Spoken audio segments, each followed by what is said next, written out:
لو لسه بتطبخ بزيت عباد الشمس او الذره وفاكر انه خفيف، يبقى انت بتدخل جسمك سموم مؤكسده بتسبب لك التهاب مزمن. فوق بقى من الغيبوبه دي، فوق بقى وركز عشان اللي جاي كف على الوش. يا صاحب الزيوت النباتيه دي العاديه دي مليانه اوميجا 6 وهي مفيده لكن بكميات قليله. الشركات بتيجي تعالجها وبتحولها لزيوت رخيصه، ولما بتسخنها بتتأكسد بسرعه جدا. الكذبه الكبيره هنا ان الزيوت المؤكسده دي بتزود الالتهاب المزمن في جسمك، وده اللي بيسبب لك الامراض على المدى الطويل.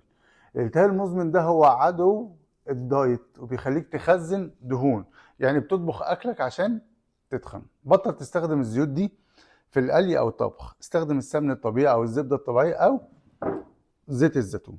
دي زيوت مقاومه للحراره ومش بتسبب الاكسده بسهوله. بطل تطبخ سموم لعيلتك، صحتك اهم من توفير جنيهات في الزيت. اختار الدهون الصحيه اللي بتدعم صحه قلبك، مش اللي بتسبب في الالتهابات. الدهون الصحيه هي مفتاح الحرق مش العدو. اعترف ايه الزيت اللي بتطبخ بيه دلوقتي، اكتب لي في الكومنتات. جهز نفسك للكف الاخير، انا جاي اقول لك الحقيقه من غير سكر. لو عايز تعرف ايه السم وايه الدواء في المطبخ دوس فولو. اشوفك الفيديو اللي جاي.